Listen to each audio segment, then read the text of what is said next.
एक बार लालू नाम के जुलाहे के सब उपकरण जो कपड़ा बुनने के काम आते थे टूट गए।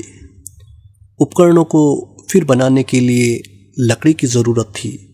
लकड़ी काटने की कुल्हाड़ी लेकर वह समुद्र तट पर स्थित वन की ओर चल दिया।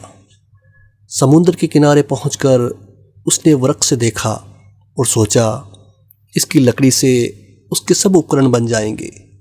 ये सोचकर वृक्ष के तने में वे कुल्हाड़ी मारने ही को था कि वृक्ष की शाखा पर बैठे एक देव ने उसे कहा, मैं इस वृक्ष पर आनंद से रहता हूँ और समुद्र की शीतल हवा का आनंद लेता हूँ।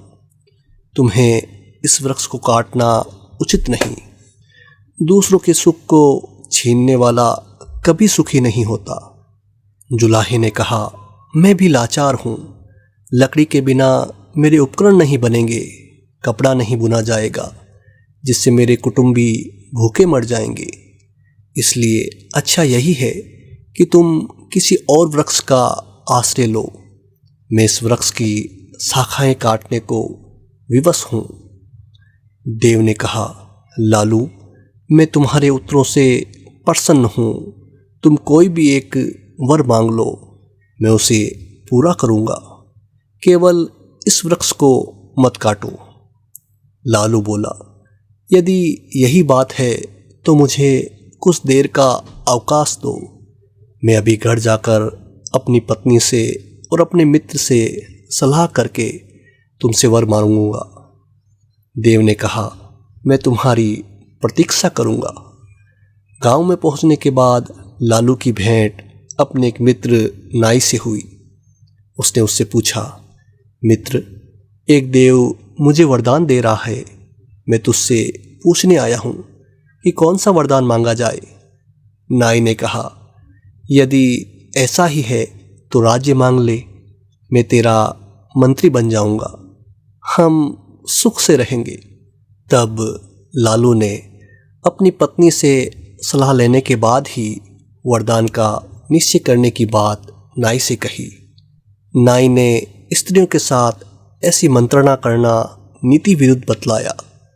उसने सम्मति दी कि स्त्रियां प्राय स्वार्थपरायणा होती है।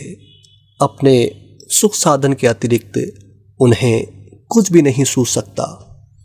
अपने पुत्र को भी जब वे प्यार करती है तो भविष्य में उसके द्वारा सुख की कामना ही करती रहती है। लालू ने फिर भी अपनी पत्नी से सलाह किए बिना कुछ भी न करने का विचार प्रकट किया। घर पहुंचकर वह पत्नी से बोला, आज मुझे एक देव मिला है। वह मुझे एक वरदान देने को उद्यत है।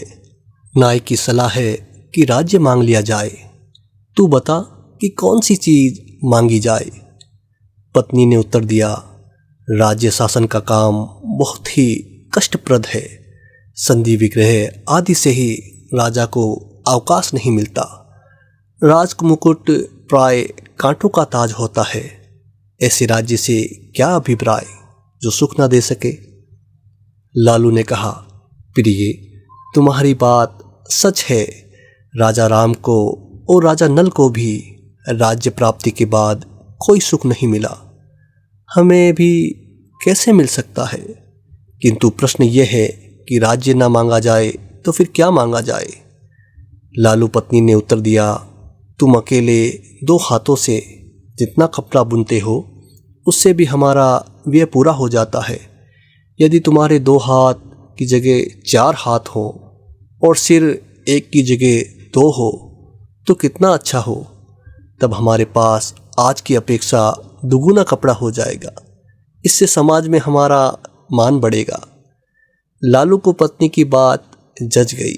समुद्र तट पर आकर वे देव से बोला, यदि आप वर देना ही चाहते हो तो ये वर दो कि मैं 4 हाथ और 4 सिर वाला हो जाऊं। लालू के कहने के साथ ही उसका मनोरथ पूरा हो गया। उसके 2 सिर और 4 हाथ हो गए। किंतु उस बदली हालत में जब वे गांव में आया तो लोगों ने उसे राक्षस समझ लिया और राक्षस राक्षस कहते सब उस पर टूट पड़े। लोगों ने पत्थरों से इतना मारा कि वह वहीं मर गया।